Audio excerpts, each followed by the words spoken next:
Hello, hello. Welcome to the 4th day update of our journey to Tier 2 Rathma on the SSF Druid. So, yesterday I came with pretty simple goals. Getting some skillers, finding some PDE to farm new Annie, maybe a new torch, just simple stuff. I'll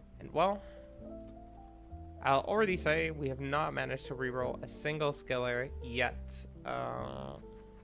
If I go over here, you'll see that I added like a few more new skillers that we found, like some of them in life as well. But none of them are for Druid. So in that department, I didn't make any progress. That said, let me just pull up the video of the gear so I can show you what we did find. We did have a bunch of new interesting finds that may play into our future plans. So yeah, let's pull it up. So here in Ancestral Trial, which has been pretty much the GOAT of maps recently for us, we start our day. I think this was like just 20-30 minutes into the run, and we found a Hunter's Guise. Now we already found one. This is our second one, but we didn't slam our first one. We just put a hole in it because we didn't want to break it and lose 3+ skills.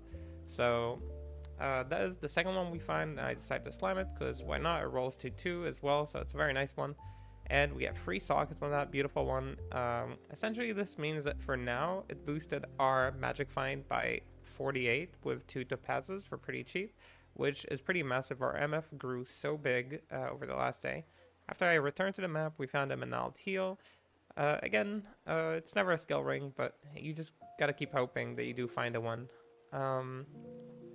Again, still Ancestral, we found a Malrune. I think this is still the same map, so very nice map overall.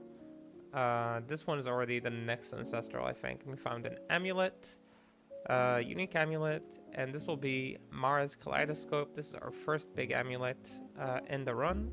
I'm super excited, obviously. The big amulets generally are Metal Grid for us, Mara's. In some worlds, like, we want to find like a different amulet, but usually these two are the big ones. So yeah, really happy we did manage to find Amara's. Technically, the amulet we crafted is pretty much similar to Amara, but Amara will eventually buffer Cold to Arms as well and give us a little bit more resistances. We decide to slam it and risk it all, and it seems like it's the same graphics. So we carefully approach and check, and it slammed Dexterity. Not a good slam, but it's still an improvement to what we currently had, so we do decide to use it. As we go back to the map, in the same map, we find another unique ring, and this time it's Ravenfrost. We already found a bunch of those. This one rolled pretty nicely, so in case we do change to a melee character, it would be pretty useful. Sharktooth falls in the same map. 25 Deadly Strike with pretty good open wounds. It's a very aggressive type of armor. We might end up using it if we run a melee character. It's pretty strong. While farming Corrupted Arcane Sanctuary, we drop our first Istrune. It's the first Istrune that we dropped. We could have potentially cubed one, but now we got one of our own. This will be used for a Call to Arms most likely, or just to boost our magic find. And over here in the sewers, we drop, ignore the Warfork that we dropped, I just picked it up for no reason. We dropped Rune Sword. Rune Sword is of course the Plague Bearer, which is the best in slot item for the Rabies Druid. So we definitely were interested in this item in case we do decide to choose Plague Druid as our champion for Tier 2 Rathma. Generally the best slam is 4 sockets, we get 2 sockets. You still don't have the facets, but this is still like a good progression towards that kind of goal of running Rabies Druid. In addition, we had this rare armor here that I for some reason decided to check. I don't always pick them up, but this one had 1 to Druid skills and 75 PLR. The other stats on it are not amazing, but they're like good enough to use in Tier 0 Rathma, and it's probably going to be our Tier 0 Rathma armor. I decided to slam it because of the good stats. And it gets 4 to maximum poison, which is pretty much perfect. It's exactly what you're looking for in early Rathma. Plus the skills, max poison, PLR.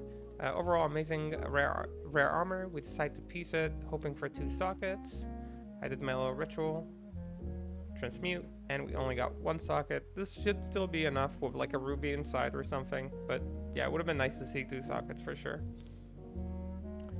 Over here in area at the battlefield, we get our second Istrun of the run and the second Istrun of the day, which is a very, very nice coincidence they decided to drop together. There is a world where, because we can't find an Ohm rune, we just end up cubing upwards towards the Ohm rune. But I'll first need to see if I can get enough medium runes towards it. And this is our first all-res Grand Charms. It rolled 15 all-res, which is really, really nice for Grand Charms to maximum. If this one had life on it as well, it would have actually been usable in Tier 2 Rathma. This might still be usable, but I mean, we'll have to live and see, I guess.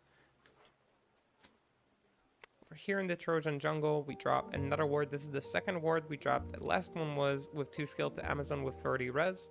So we're kind of hoping for a Druid one. Obviously, hope is a big word. Getting a Druid ward would be awesome. It's like pretty much the best in slot for a Summon Druid. And it's pretty strong on other Druids as well, like Rabies. And it ends up being an Amazon again. So sadly, still sticking with the Amazons. I'm not an Amazon player. First time we get a Gheed's event after 42 map ball skills and I think 45 total maps, and he has a ring, a possible Nos Coil, and a possible Shaft Stop. The accuracy doesn't really bother us. And yeah, we decide to buy some because we do really want those. Especially the Shaft Stop could be a big tier 2 clone armor. And it rolls 29 PDR, amazing roll. This with 3 sockets, with plus skills, max life, with max fire res, like cannot be frozen, all res. All these slams could be amazing on the Shaft Stop. The ring was just a Manal, so a little sad. I was hoping to get a Kadalas deep in my heart, because getting one would be cool. We tried to slam the Shaft Stop, sadly it breaks. None of the slams we were looking for, definitely not breaking. So yeah, that's a little bit sad, but it is what it is. Like, you know, can't always win. Sometimes you lose, sometimes things break. We slammed the Nose Coil, it only gets 8 energy, so again, not too exciting. I decided to save the Odium. I'm not too excited about Odium, but Odium with the right slime could be a very strong weapon, even non-ethereal. And at the same day, our first and second Gheeds, and the first Gheeds always scans you, but the second one sometimes grants you what you want. So we go ahead and we look what he has for sale, and he has a possible Venom or Titan's Grip, which is kind of useful, and again, a possible Spirit Ward. Another, you know, glimpse at that Druid Ward. I was really, really hoping that this would be the one. So yeah, I had to move around a little in my inventory so I could actually buy him. Grab and get a Titan's Grip. Titan's Grip are not too exciting for us. Like, they're an okay pair of gloves if you have nothing else to wear. Right now, I'm really enjoying the Chance guards, so wasn't really thinking of substituting them. And try to buy the word. This is the graphic for Radamant, and we already know that. Radamant, though, is a 1-2 poison skills, which could be used for, again, Rabies Druid. So, again, Rabies Druid looking pretty good today. If we get a few more items for him, it's very possible that we'll just run a Rabies Druid for a while. And here we drop a unique ring at Bale, and we decide to not identify it immediately, and we do it only on the next run, and we see it, and I didn't believe it for a moment, and I had to look again.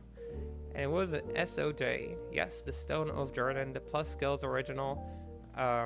I can't even say how much of a huge boost this is. I did not slam it because I did not want to break it. Any slam on a ring is not actually that worth it, especially on SSF. So I just kept it as is, plus 1 more skills to anything we do is an amazing thing, especially for a summoner druid. So I was really happy with the drop and really happy that we just kept it the way it is. When we went back to the sewers, we ended up also dropping an Arcane. So super busy day in terms of drops. 2 skills Arcanes rolled beautifully. There was an option to not slam this one either. Slamming Arcanes is a little bit more worth it compared to a ring, because the slams and Arcanes would be like plus skills, free sockets, it could be max to fire, poison, or cold. Remember, Arcanes is the armor that you normally would use on a summoner for bossing, so really, really good armor. I was really hoping for a huge, huge slam. We did break it, just like the Shaft Stop, just like many other things on that 4th day. I'm really glad I decided to choose to keep the SOJ, not slam it, because if I would have broken that too, I would have been broken inside too. Alright, moving on. Over in area to drop another Ormus. We already dropped one Ormus. Ormus is obviously not too useful for most druids, only like fire and cold druid can sometimes use them. This one rolls 15 to lightning, so again, nothing that would be interesting to a druid, but I mean, it's an Ormus, always makes you happy. It's just for Ice Bolt, not like an important skill. Alright, this is a moment that was so important, not because we dropped a Tiara. I didn't even think about the Tiara because it's not useful for any of our druids. It's not because of the Ethereal Breastplate, the Venom Ward, it's because we dropped the PDE after 7 hours or so of just farming maps and farming boss skills so we can drop a PDE finally. So I was really happy we finally got it. We were chasing our second Anilus for quite a while. Over here we're looking for another PDE. We dropped a Rainbow Facet. Rainbow Facets, of course, as Poison, Fire, and Cold are all useful for druids on different builds. We already got a cold one with 4/4. I think we also dropped Tarasha's armor. Yeah, here it is. As I was just about to identify it. So yeah, we ask the chat for guesses, and we get a 4 -5 poison, which is an amazing facet for Rabies Druid. Again, amazing day for Rabies Druid. Free items that could be used for bossing on him. So pretty happy with the Rabies Druid progress. Still not fully ready because no skillers, but very interesting stuff so far. And our first Arax drops from the boss at Horizons. It rolls pretty low in the FCR, but again, just like the SOJ, we're not looking to slam it, we're not looking for anything crazy. The plus skills is the main deal. Over here, right about the end of the stream, we find an Athena's. Athena's can roll 3 to 3 summon and druid skills. This one rolled 3 too, so not GG. We already have +5 skills total, so not the most amazing thing, but Athena's could be used both for summoner and for physical druids. So Athena's is almost always worth slamming for us, even a free one, because it is a GG tier 2 weapon killer on 3 different builds for druid. So it's always worth slamming if you do get one. I think yeah, there we go. We do slam it right away and it gets minus the fire resistance. Not a very good slam. We're not too happy about it. It's probably not going to be used for anything.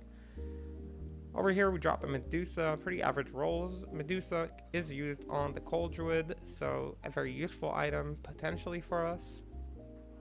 We do decide to slam it immediately. And yeah, let's go. The slam we get is a cannot be frozen slam. Not a GG slam, but it is pretty good early on for the cold druid if I don't have CBF from anything else, since I don't have a Snow Clash and Night Wings, which is usually the way they get it.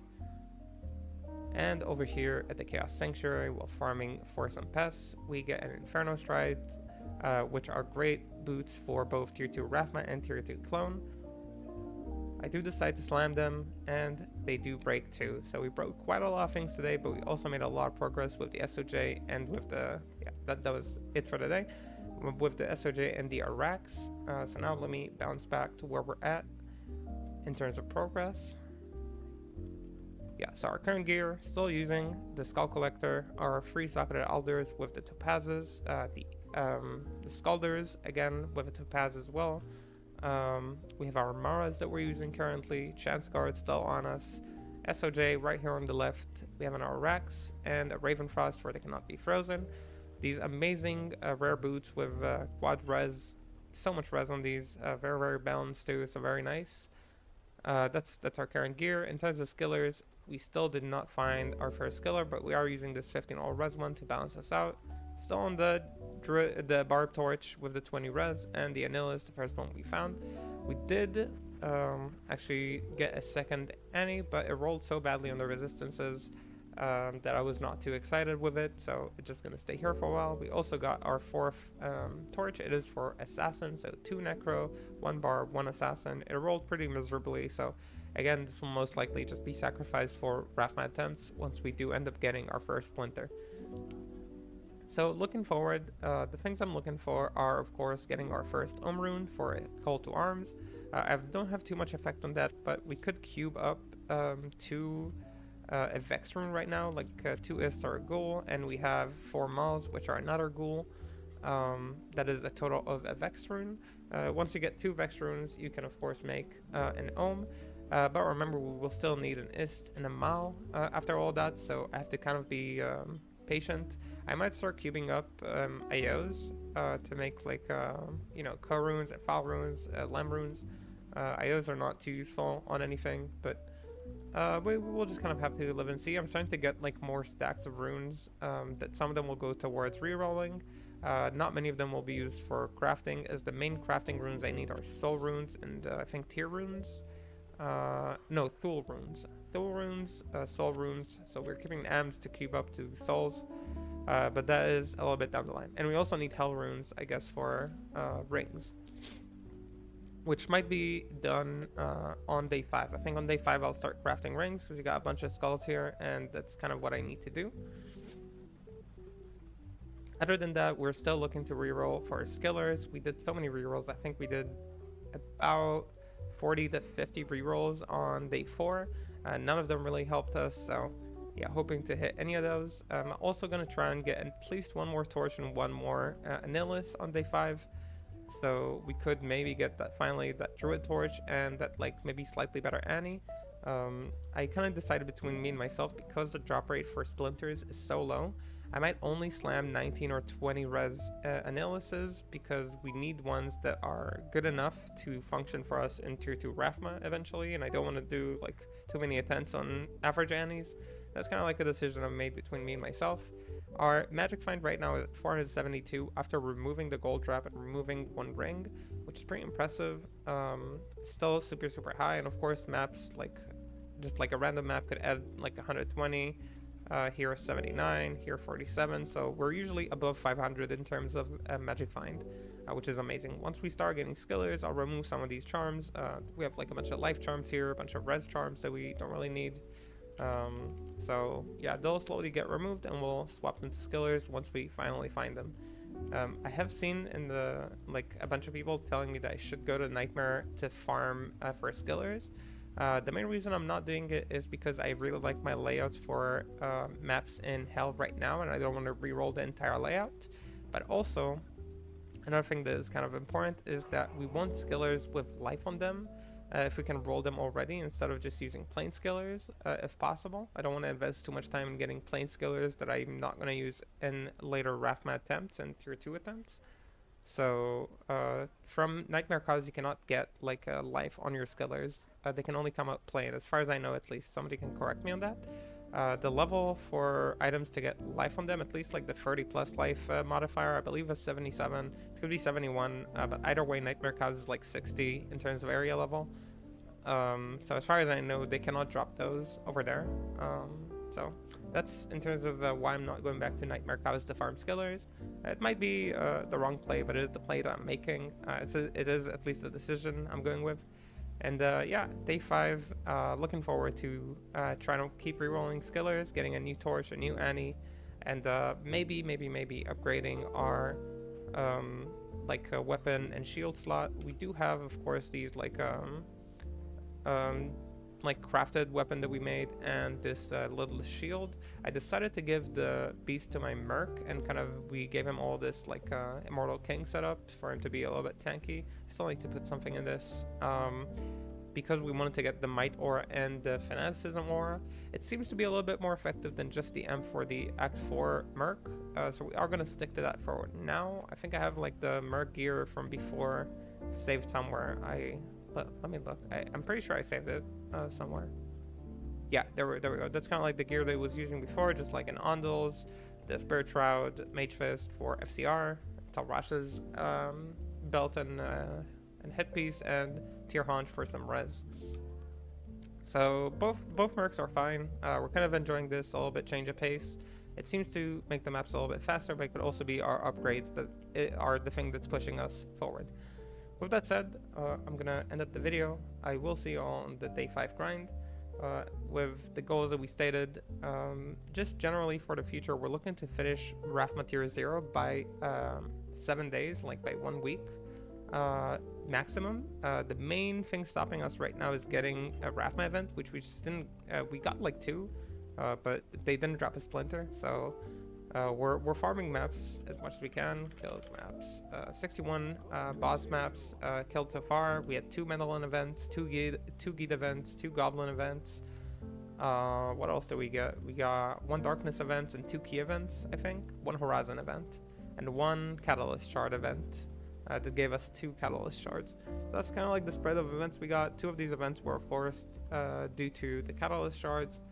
So you can make your statistics about how we're doing in terms of luck on events, but we did not get a Splinter yet. Well, looking forward to day 5, and I'll see you there. Bye bye bye.